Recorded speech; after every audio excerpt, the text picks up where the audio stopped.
Hello everyone, welcome in this video. If you wanted to fix this problem, just follow me step by step in this video. So let's start. So first guys, don't need to open your Emu application. Just go directly and open your settings of your phone. So here you will found many options. You will just go to apps option. You will find all the applications that you have now on your phone. You will search only for Emu. So you found Emu, open it, then scroll down until you found here storage.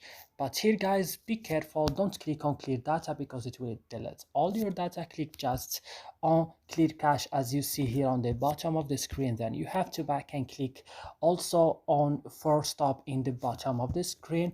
And right now you have to go to battery, allow it on optimized mode, then go back and go to permission, allow all of this permission, give them, and then go to your Play Store, check that your Emu is updated on the last version, then restart your phone.